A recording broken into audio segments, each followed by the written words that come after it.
पहले तो मैं दिल्ली में जो मारे गए लोग हैं, जिनकी हत्या हुई है, हत्या इसलिए कहूँगा कि ये जानबूझ करके किया गया एक कृत्य है, उनको मैं विनम्र श्रद्धांजलि अर्पित करता हूँ और उनके परिवार के साथ अपनी संवेदना व्यक्त करता हूँ। देखिए, जिस तरीके से 10 साल की सरकार में कोई कारण ऐसी घटनाएं नहीं हुई और जैसे ही बीजेपी की सीटें कम हुई और कांग्रेस की सीटें बढ़ी, तो ये दर्शाता है कि साल भर के अंदर, साल डेढ़ साल के अंदर 2-3 ऐसी बड़ी घटनाएं हो गई इस देश में। इससे ये साबित होता है कि कांग्रेस का हाथ आतंकवाद के साथ।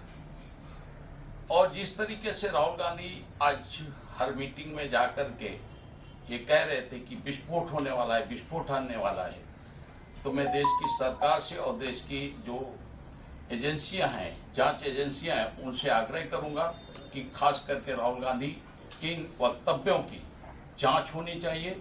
और कहीं ऐसा तो नहीं है कि इनका ये प्लान था कांग्रेसियों का इस देश को अस्थिर करने का, क्योंकि जिस तरीके से राहुल गांधी या कांग्रेसी पूरे देश में ऐसे कृत्य कर रहे हैं, जिस तरीके से राहुल गांधी विदेशों में जाकर के इस देश की सरकार को अस्थिर करने का कार्य कर रहे हैं, जिस तरीके से युवाओं को भड़का रहे हैं, इससे कहीं ना कहीं संदेह पैदा होता है कि शायद ऐसे जो घटनाएं हो रही हैं, आतंकवादी जो गतिविधियां बढ़ रही हैं देश में, कहीं ना कहीं कांग्रेस का हाथ हो सकता है।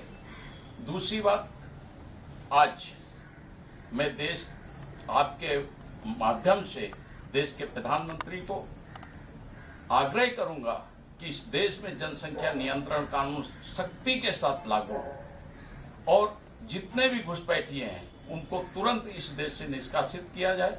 जितने भी यहाँ पे बांग्लादेशी हैं या रोहिंग्या मुसलमान हैं जो यहाँ पे संरक्षण लेकर के बैठे हैं, उनको तुरंत चिन्हित करके यहाँ से खदेड़ा जाए, क्योंकि जिस तरीके से डेमोग्राफी यहाँ की चेंज हो रही है विदेशी घुसपैठियों के कारण, ये देश के लिए खतरे की घंटी है।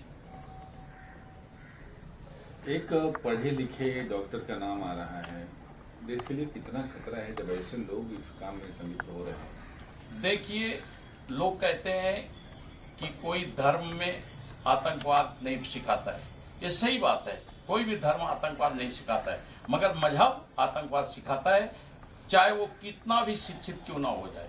आज जो दिल्ली की घटना हुई है, उसने ये दिखा दिया कि ये चाहे डॉक्टर बन जाए, आईपीएस बन जाए, आईएएस बन जाए, इंजीनियर बन जाए, मगर इनकी जो मजहबी मानसिकता है, जो दूसरे पंथ को या दूसरे धर्म को मिटाने की जो इनके पास सर पे मजहबी भूत सवार है, जब तक वो नहीं उतरेगा तब तक ऐसी घटनाएं पूरे विश्व में होती रहेंगी।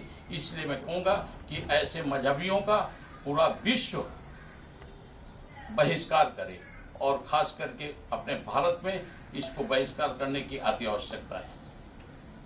मोदी जी ने कहा है कि इसमें जो भी दोषी हैं बख्शा नहीं जाएगा। आपको क्या लगता है, किसी देश का, पाकिस्तान का हाथ है इसमें?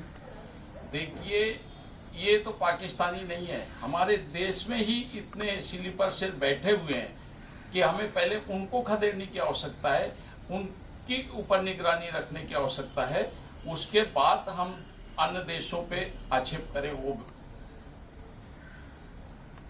पुलवामा में भी अटैक हुआ था, उसमें भी कुछ ऐसी ही चीजें देखने को मिली थी। नहीं, ये तो मैंने कहा ना कि जो लोग बोलते हैं ना कि आतंकवाद का कोई धर्म नहीं होता है, आतंकवाद का मजहब होता है, और ये सारा चीजें सिद्ध होती हैं कि मजहबी लोग ही आतंकवाद फैलाते हैं। जल्दी जी, आपके प्रेस कॉन्फ्रेंस में आप लगातार कांग्रेस को टैग करते हैं, ऐसा क्यों करते हैं आप? देखिए, कांग्रेस ने जब से देश आजाद हुआ है, क्यों लाल बहादुर शास्त्री जी को छोड़ दिया जाए, सरदार वल्लभ भाई पटेल जी को छोड़ दिया जाए, तो जितने भी कांग्रेसी नेता हैं, जितने भी कांग्रेसी नेता आज तक हुए हैं, वो सारे के सारे सनातन विरोधी रहे हैं, सनातन को नष्ट करने का कार्य किया है, सनातन को नष्ट करने के लिए संविधान तक को उन्होंने बदला है। इसलिए मैं कांग्रेस को सीधा सीधा, और जिस तरीके से राहुल गांधी का पिछले 10 साल से व्यवहार रहा है सत्ता के लिए, वो आदमी इतना गिर गया कि जाकर के विदेशों में जो देश के षड्यंत्रकारी आतंकवादी हैं, जो इस देश को खंडित करना चाहते हैं, उनके साथ बैठ करके मीटिंग करता है। तो ये दिखाता है कि कांग्रेस का हाथ आतंकवाद के साथ। अक्सर ये भी देखा गया अक्सर कि चुनाव आता है तभी भी ये सब घटनाएं होती है, फिर पुलवामा हो या ये दिल्ली कांड हो, ऐसी कोई घटनाएं होती है क्यों? चुनाव के पहले, जैसे बिहार में चुनाव है, अब ये घटना हुई है। बहुत अच्छा सवाल किया। मैं आपसे पूछना चाहता हूँ, मुंबई में जब बम ब्लास्ट हुआ तो क्या चुनाव था?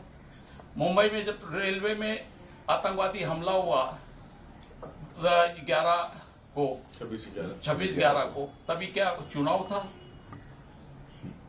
तो आप ऐसा कैसे कह सकते हैं कि चुनाव होता है तभी होता है? इसके पहले तो हम रोज घर से निकलते थे तो हमें मतलब ये नहीं समझ आता था कि हम शाम को सही सलामत घर में पहुंचेंगे कि नहीं पहुंचेंगे। अभी तो 10 साल से ये घटना, वही तो मैं कह रहा हूँ, 10 साल हो गए, कोई भी ऐसी घटना नहीं घटी। जैसे ही मोदी जी की सीटें कम आई, जैसे ही भाजपा की सीटें कम आई, वैसे ही घटनाएं बढ़ गई। तो इससे ये होता है कि कांग्रेस का हाथ आतंकवाद के साथ। एक एकदम मोड़ पे कि वोट चोरी की बात करते हैं, हमेशा कहा जाता है, राहुल गांधी कहते हैं वोट चोरी। ये देश को भ्रमित करने का कार्य अपना आज 10 साल से जिस तरीके से सत्ता से विमुख हो चुके हैं इन लोग, और वो सत्ता को एन कैन पकड़े किसी तरीके से देश को अस्थिर करके पाना चाहते हैं, इस देश को लूटना चाहते हैं। इसीलिए वो युवाओं को भड़का रहे हैं, इसीलिए वो बाहर विदेशों में जाके आतंकवादी संगठनों से मिल रहे हैं, इसीलिए वो विदेश में जाकर के देश की बुराई कर रहे हैं। इससे साबित होता है कि राहुल गांधी इस देश से प्रेम नहीं करते। और चाणक्य ने सही कहा था कि विदेशी महिला से जन्मा पुत्र कभी भी देश के बारे में, देश से प्यार नहीं कर सकते और इस देश का भला नहीं कर सकते। लेकिन वो तो कहते हैं कि हमारे पूर्वज जो शहीद हुए हैं यहाँ पे, हम क्यों नहीं करेंगे भला? आप बताइए कौन से पूर्वज शहीद हुए? इंदिरा गांधी हो गए। इंदिरा गांधी शहीद नहीं हुई। इंदिरा गांधी ने कुकृत्य किया था, उस कुकृत्य के कारण वो मारी गई। अपना राजीव गांधी ने कुकृत्य किया था, उन्होंने पहले आतंकवाद को बढ़ाया। और आप भी, अगर आप किसी को बढ़ाते हैं, किसी को आप लाते हैं, तो वो आदमी के बाद में आप विरोध करते हैं तो आप मारे ही जाएंगे। लेकिन आज जो भी टेक्नोलॉजी है, कहते हैं कि राजीव गांधी लेके आए थे कंप्यूटर, जो है राजीव गांधी का इजाद किया हुआ भारत देश में है, आज लोग कह रहे। हमारा सबसे पहले तो मैं आपको बताऊं, कंप्यूटर राजीव गांधी नहीं लाए, इस देश के इंजीनियर लेकर के आए। जो भी यहाँ पे मिसाइल वाजपेयी जी ने नहीं बनाया था, कलाम साहब ने बनाया था। जो व्यक्ति उस टाइम पे सत्ता में होता है वो उसका फायदा उठाता है। कोई भी व्यक्ति कोई चीज लेके नहीं आता है। सबसे बड़ा योगदान है, अगर हम देश में संरक्षित है, सुरक्षित है, तो देश की सेना को हमें मजबूत करना है, ये शुभकामनाएं देनी चाहिए। उनको ये बोलना चाहिए, हमें ना कि किसी मंत्री को या नेता को। जनसंख्या नियंत्रण कानून को लेकर के आप कई बार प्रेस कॉन्फ्रेंस कर चुके हैं, आपकी बात सुनी नहीं जा रही सरकार द्वारा। देखिए, अगर जनसंख्या नियंत्रण कानून अब जल्दी लागू नहीं होगी, मैंने प्रधानमंत्री को, राष्ट्रपति जी को और देश के सुप्रीम कोर्ट को, तीनों जो मुख्य हमारी धाराएं हैं, वहां पे मैंने पत्र व्यवहार किया है। और मैंने 3 महीने का समय मांगा है कि 3 महीने के अंदर अगर आप हमारी बातें नहीं सुनेंगे तो हम जनसंख्या नियंत्रण कानून है और कई सारी मुद्दे हैं जिनको लेकर के हम पूरे देश में जन आंदोलन करेंगे युवाओं के साथ। तो जनसंख्या नियंत्रण कानून किसी खास समुदाय पे आप लगाना चाहते हैं, पूरे देश पे? देखिए, आपको पता है कि जनसंख्या का विस्फोट कौन कर रहा है, ये सबको पता है। और उस विस्फोट को रोकने के लिए ये जनसंख्या नियंत्रण कानून इस देश में अति आवश्यक है। एक तबका है जो 2 शादी 3 शादी करता है, फिर 2 बच्चे, उसको 2 बच्चे, तो जनसंख्या कैसे, क्या वो सब होंगी? नहीं, उसीलिए तो है ना जनसंख्या नियंत्रण। एक व्यक्ति, जो हमारा संविधान कहता है, जो संविधान की दुहाई देते हैं, उनको हम लाचार करेंगे कि आप संविधान का पालन करो, अन्यथा इस देश से आपकी नागरिकता खत्म कर दी। हमने 3 शादी की, 3 शादी 2 बच्चे हैं हमारे, तो 6 बच्चे बिल्कुल नहीं चलेगा। इस देश के कानून के हिसाब से रहना पड़ेगा, इस देश के संविधान के हिसाब से। हमारी शरीयत तो कहती 3 शादी करे जी, हमारी शरीयत, मुस्लिम शरीयत जो कहती है 3 शादी कब? आपकी शरीयत कहती है तो आपकी शरीयत के हिसाब से हम कानून लागू करवाते हैं ना। फिर आप चोरी करते हो तो आपके हाथ कटवा दिए जाएंगे, आप बलात्कार करते हो तो आपका लिंग कटवा दिया जाएगा। ऐसा कानून हो सकता है भारत देश में? तो भारत देश में शरिया कानून भी नहीं लागू होगा ना। इस देश में बाबा साहेब अम्बेडकर का कानून लागू रहेगा और उसी संविधान का पालन आपको करना पड़ेगा। Thank you sir. और कुछ कहना चाहेंगे चलते चलते? आप प्रधानमंत्री से कुछ अपील करना चाहेंगे? मैं यही प्रधानमंत्री से आग्रह करूंगा कि आप कितना भी मेहनत कर लें, कितना भी इस देश को डेवलप कर लें, जब तक इस देश का जनसंख्या कानून नहीं बनेगा, समान नागरिक संहिता कानून नहीं लागू होगा, तो इस देश का भला नहीं हो सकता है। मैं देश के साधु संतों को कहूंगा कि आप कितने भी मंदिर बनवा लो, कितनी भी पद यात्रा कर लो, आपकी सारी की सारी मेहनत बेकार जाएगी। ये ज्यादा दिन नहीं है, 10 से 5 साल। इसलिए आपको सारे लोगों को, और मैं साथ में जो विपक्ष में बैठे नेता हैं उनको भी कहना चाहूंगा कि इस देश में आपकी नेतागिरी तभी तक चलेगी जब तक सनातन व्यवस्था यहाँ पे है, तभी तक ये संविधान सुरक्षित है, तभी तक ये राष्ट्र सुरक्षित है। एक सवाल और सनातन की बात, पद यात्रा की बात कर रहा हूँ, पद राहुल गांधी ने भी की थी और उससे काफी इफेक्ट पड़ा, कांग्रेस को भी फायदा हुआ था, ऐसा कांग्रेस मानती है, आप क्या मानते हो? देश की जनता जागरूक है और बिहार का जो इलेक्शन है उसके परिणाम, उनकी यात्रा का परिणाम घोषित कर देंगे। कल के दिन तक आप इंतजार करिए। राजू दास महाराज के बेहद करीबी आप हैं, बाबा बागेश्वर धाम बैठे हुए हैं धरने पे, अनशन पे, यात्रा में हैं, तो आप क्यों भागीदार उसका नहीं बने, उसका हिस्सा क्यों नहीं बने, क्या वजह है? नहीं, मैंने तो यात्रा शुरुआत करके आई, मुझे कुछ और काम थे और यात्रा खत्म होते होते मैं वहीं पे शामिल रहूंगा। तो क्या है उस यात्रा का मकसद, क्या है, उस पर क्या कहना चाहेंगे? उसमें यही है कि हिंदू राष्ट्र घोषित हो। तो मेरी चर्चा भी हुई कि हम कुछ कार्य अच्छा कर रहे हैं, सरकार कार्य अच्छा कर रहे हैं बागेश्वर के महंत धीरेन्द्र शास्त्री जी, मगर कुछ कमियां हैं, और कमियां ये हैं कि मुद्दे थोड़ा सा गंभीर नहीं है।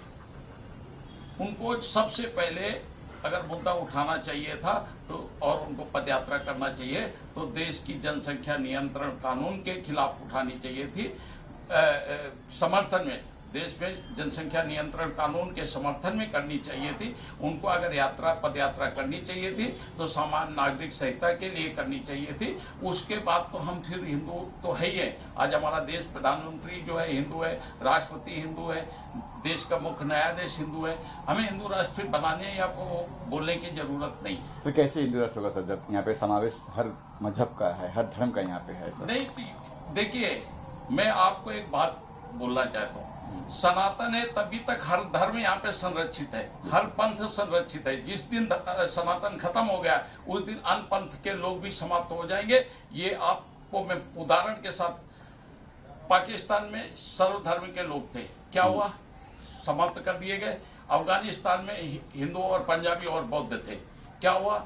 मजहबी लोग वहां पे बड़े, खत्म कर दिए गए। बांग्लादेश में आजादी के बाद 30% हिंदू और अन्य पंथ के लोग थे, आज क्या हुआ? अभी कुछ दिन पहले वहां पे सरकार का परिवर्तन हुआ, किस तरीके से बौद्धों को, सिखों को, हिंदुओं का कत्लेआम हुआ। तो जब तक इस देश में सनातन धर्म है तभी तक आप भी संरक्षित है। और सबसे बड़ी मजे की बात बता देता हूं मैं, हर मुसलमान भारत ही क्यों आना चाहता है? यहां तक बांग्लादेश की निष्कासित प्रधानमंत्री कहां पे संरक्षित अपने आप को महसूस, भारत देश में। तो हिंदू हैं, सनातन धर्म के मानने वाले लोग हैं, तभी आप संरक्षित हो। जिस दिन यह धर्म का खात्मा हो गया उस दिन ना संविधान संरक्षित रहेगा, ना अन्य पंथ के लोग संरक्षित रहेंगे। तो लगता है ऐसा कि एक दिन ऐसा आएगा जैसे नेपाल में हुआ था, जो युवा पूरा सामने आया था और जला दिया था, ऐसा कुछ होगा? ये जो ख्वाब कांग्रेसी देख रहे हैं, तो ऐसा ना हो कि यहाँ का युवा जागरूक हो जाए और राहुल गांधी को इस देश में से जूता मार के भगा दिया जाए। Thank you.